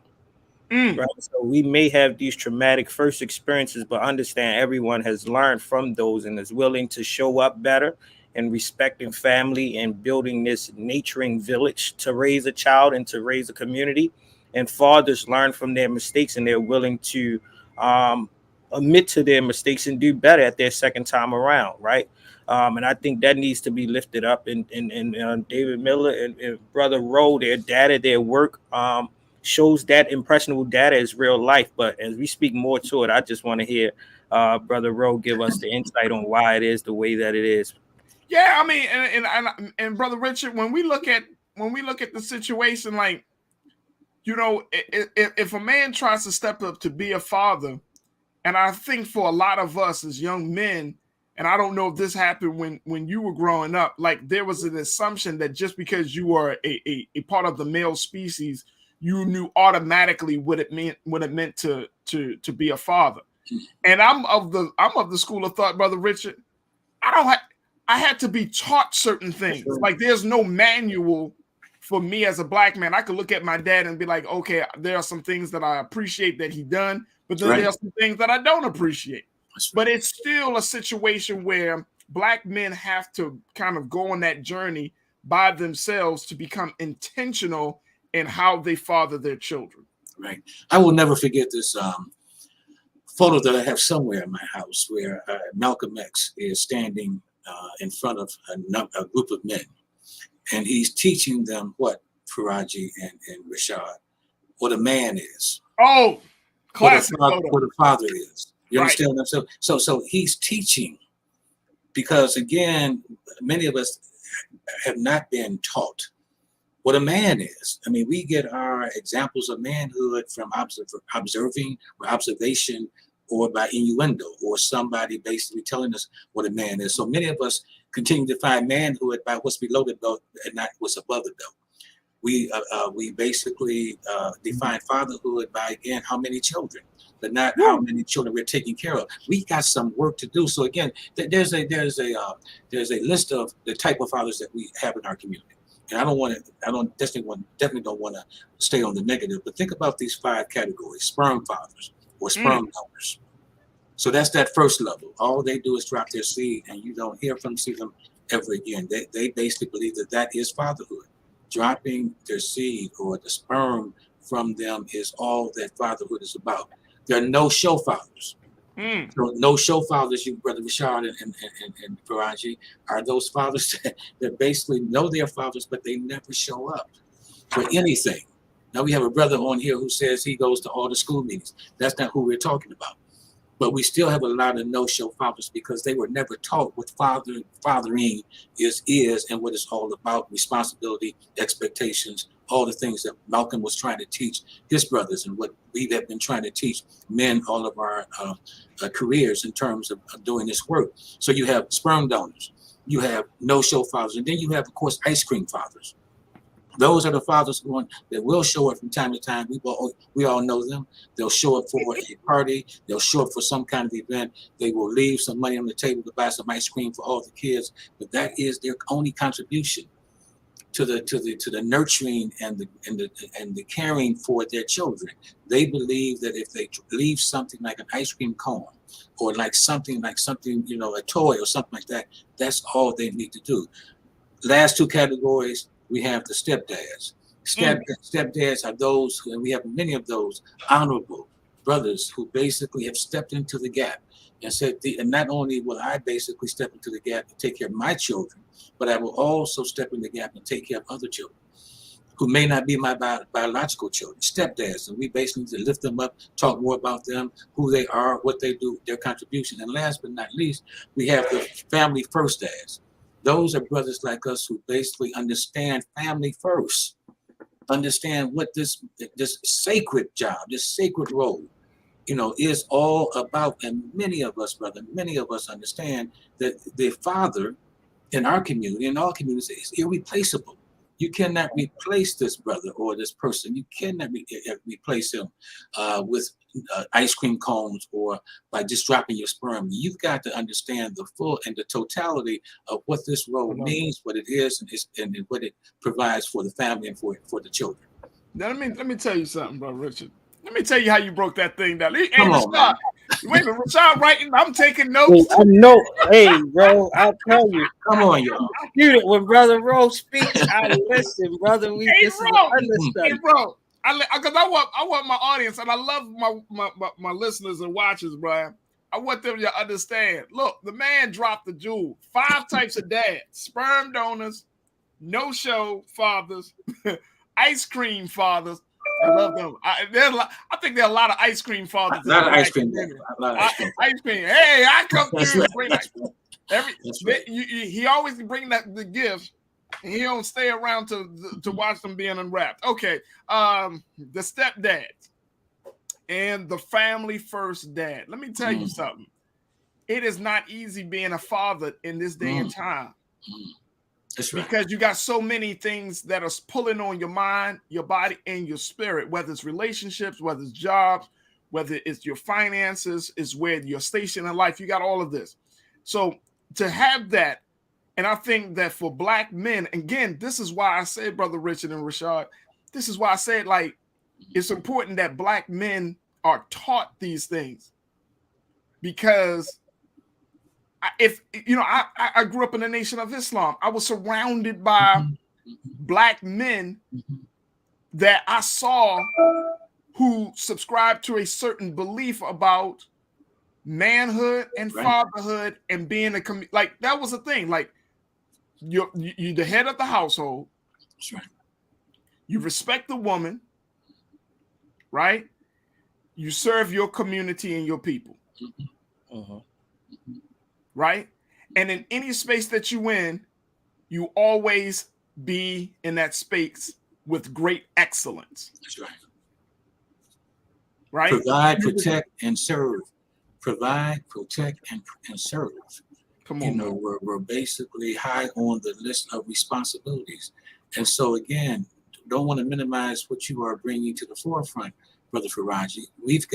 Many of us have got to be taught. I came from a home, luckily and fortunately, where my dad was always there, presence. And although he didn't have all the book knowledge and he understood what fatherhood was really all about. He was always present. And to his credit, and again, to his credit, I have 6 siblings, man. His day job was a carpenter. His night job was a janitor. So we weren't rich. He didn't have a lot of money. But he was very, very engaged and very supportive of sending all of us to get our degrees at colleges across the country, man. So he, on a carpenter's salary during the day, little money there, and basically money as a janitor at night, working 16 hours a day, 17 hours a day, and then basically having the ability, man, having the love for his children and for his family, man, to spend some time as the little time that he had left, but to make certain that we got the things that we needed, not all the things that we wanted, but the things that we needed. So I was able to see that, you all, Brother Farajii, and I know you all may have similar stories, but my father, man, set the example, and so I will never forget what I saw on a consistent basis. And you only can be what you see. And if you were seeing that early, as I was able to, and my brothers and sisters, we saw this man in the house. So he was basically setting the example for his sons, but also setting the example for his daughters. What does a man look like and do for little girls? Lap time. You're sitting on my lap, not because of any kind of sexual motivations. You're sitting on my lap because I love you dearly and I want nothing but the best for my girls. That's what daddies do. That's what fathers do as well. They definitely set the example for boys, but they definitely got to be there for their daughters. Again, I could say more, but I don't want to hog the show you all. This is so important to all. Let me ask you this question, Brother Richard. Yes, sir. How does a man who came from a broken space, a dysfunctional background, he might have came from a dysfunctional family or dysfunctional home, or his circumstances didn't allow him to be there. How does he redeem himself? How does he get back into the good graces of his children if he finds himself out of pocket with them? Well, again, it's trust is the big factor. Trust. I mean, children determine early, man, who they can trust. They basically, if my father or my mom is around and I can depend on them and they show up, that is endearing for children, especially for everybody, the trust factor. So there has to be not this kind of, I'm going to demand, I'm going to basically try to buy my way back in. There's got to be a demonstration that if I say I'm going to do something, my word is my bond. If I say I'm going to come to your school, if I say I'm going to come to your special events, if I say I'm going to take you to the park, if I say I'm going to basically take you out to wherever we are going to go, you've got to basically do what? You've got to make certain that you honor your word, man. So a lot of it is going to come from honoring what you tell your children or your family after all that has occurred prior to your trying your best to reconnect. And reconnecting, I mean, we all went to the Million Man March, those of us who were old enough to do that. Oh, yes, sir. So we know one of the big things about the Million Man March, you all, was what? Atonement.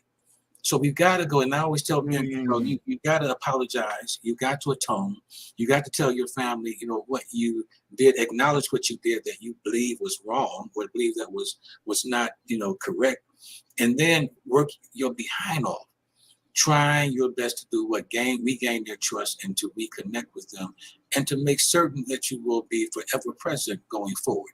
So you can't do what? You cannot erase the past, but you can certainly make sure that the future is what you basically make it.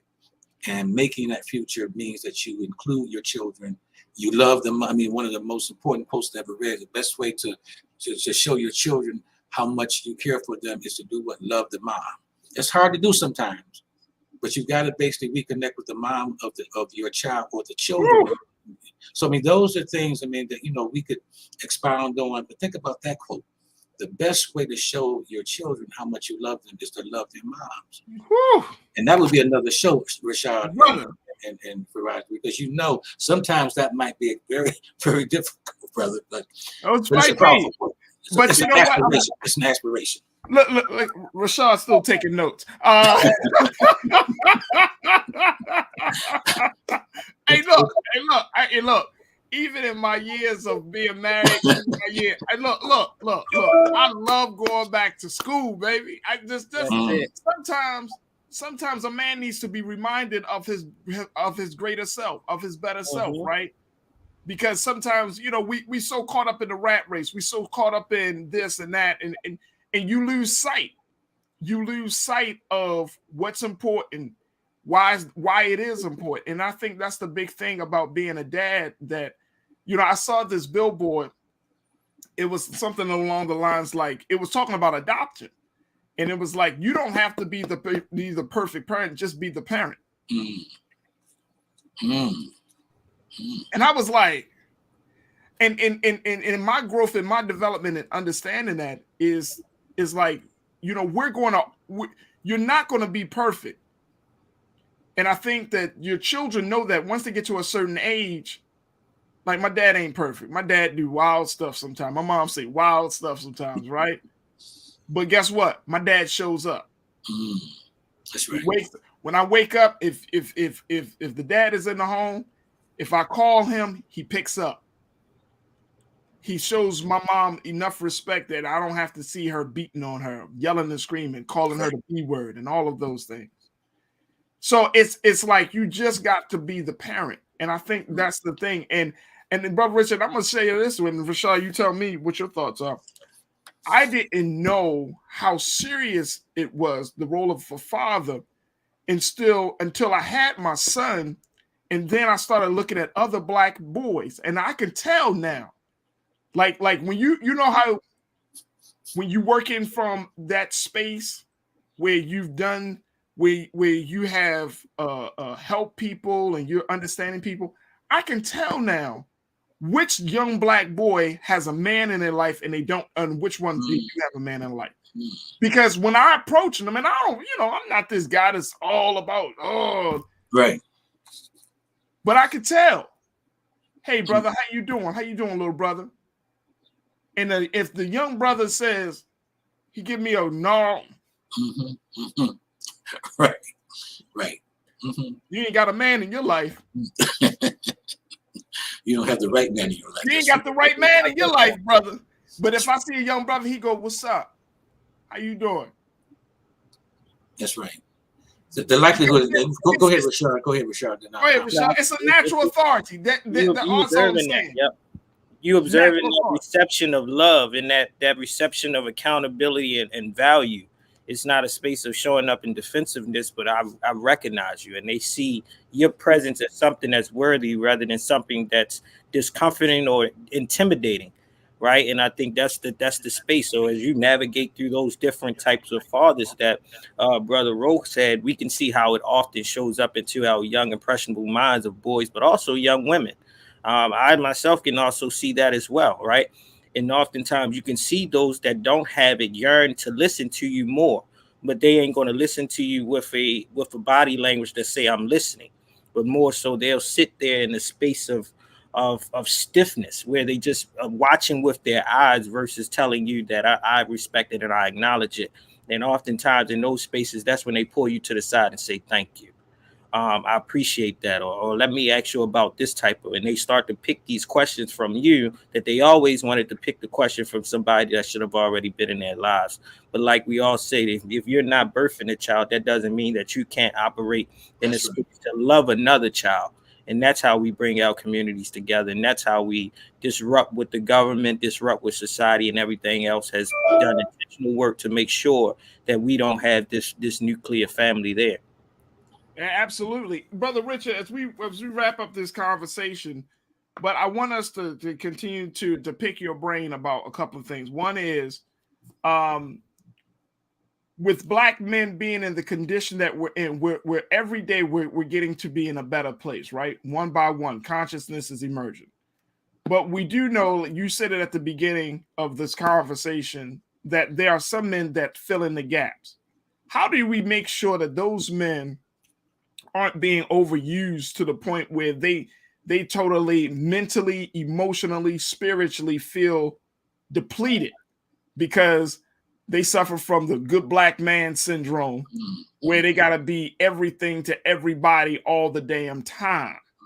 How do we make sure that those men stay healthy? Because I feel like in I feel like so many black men and so many brothers are in that space, right? With the coach, with the counselor, where you know what I mean, where the mother and the father in some cases, you know what I'm saying? Like, we have a lot on us, and I just don't want to, this Father's Day we should celebrate black fatherhood, but we should also teach brothers to take care of themselves emotionally, spiritually, and mentally. Can you speak to that, please? Right, and you have basically answered the question. We've got to encourage men to really not become supermen. We tell our women believe they have to become super women. We've got to tell black men, you cannot become a superman. And that if you don't take care of yourself, you will burn out. You will basically suffer from psychological, spiritual, emotional fatigue, and you will basically drop out. And you will not be able to support and do the things not only for your own family, but for yourself. We have a lot of men who haven't learned that lesson yet, because we think that there's such a tremendous absence. And in some communities there are. I mean, if we had more time, we could talk about some of those communities, because we don't want to get, we don't want to really get this twisted. There are some communities functioning at a very high level. more men are stepping up, more men are committed, more men are doing the work, and but there are communities where it's just the opposite. But to really address your question, Brother Farajii, is that we've got to encourage men, yes, to take care of themselves spiritually, emotionally, psychologically, physically, and we've got to basically become accountability partners to each other. And we've got to basically all take a look in the mirror. Am I doing enough? Am I taking care of my job without basically trying to overdo it and get caught up in the burnout syndrome? Because that happens over and over again. So I try to tell brothers, man, myself included, because I suffered from that syndrome a lot, man, because I was doing this work, and we all have been in situations like that where you want to do more, more has to be done. And you don't see enough of us stepping in or leaning in. And so you take that on, but you will ultimately, again, suffer from that burnout syndrome, and you will not be able to bring your best self or be your best self. So we got to constantly remind ourselves, message repetition, basically perform your critical role as a father to your own family. Become your best self as a man on many levels, but then try to connect with the village of metaphysical and biological fathers. Brother Richard, we got 30 seconds left. Very quickly, what is the one thing that you would like to share with us as to how the best way we can celebrate Father's Day this year? We got a lot of stuff on the Black man here in America. You know it, and I know it. So what's the best way that we can honor, celebrate, and acknowledge the great work of being a Black father? Know that the best way, I think, would be to simply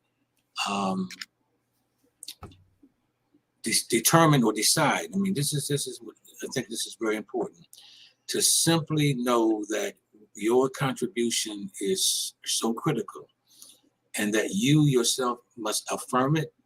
Your family must participate in that affirmation. You don't necessarily have to buy stuff. We always think that we got to buy stuff or go here, go there.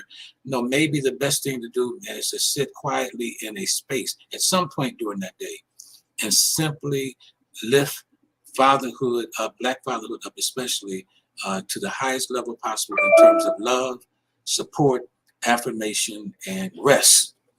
Add that to the equation as well. So I would simply share that, or leave the audience with that thought. There it is.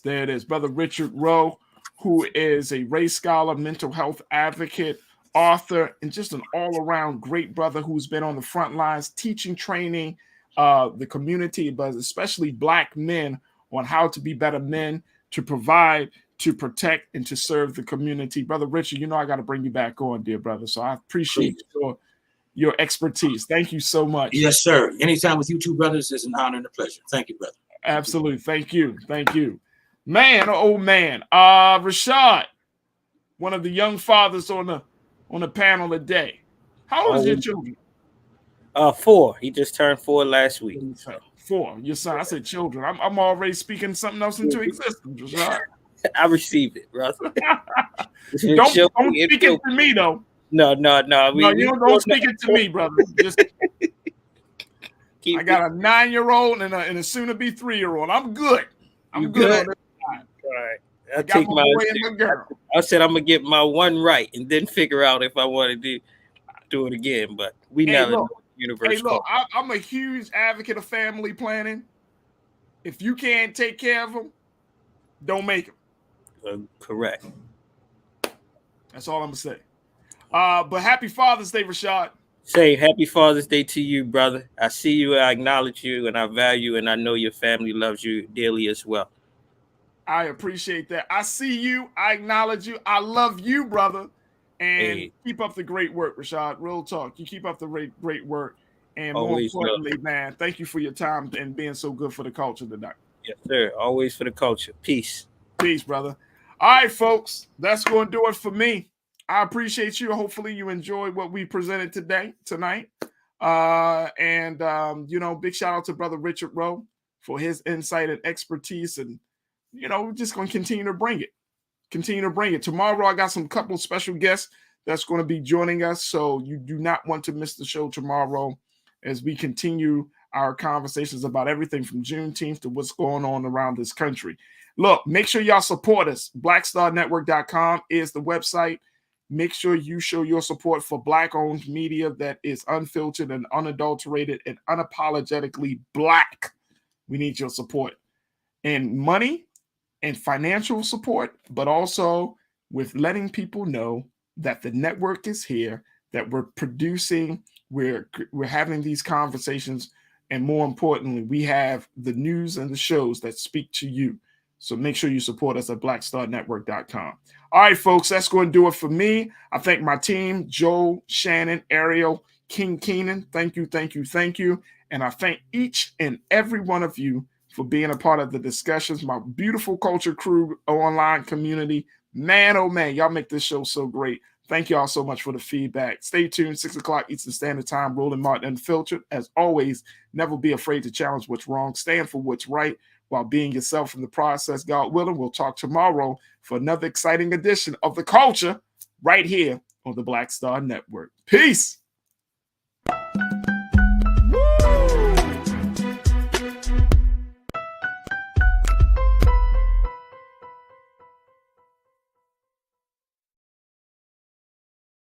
iPhone 13 on us for every customer. Current, new, everyone. To show the love. How about sushi? I just had sushi for lunch yesterday. How about tacos? Automatic emergency braking, one of 6 advanced safety features standard on every 2022 Chevy Equinox. Find new technology. Find new roads. Chevrolet.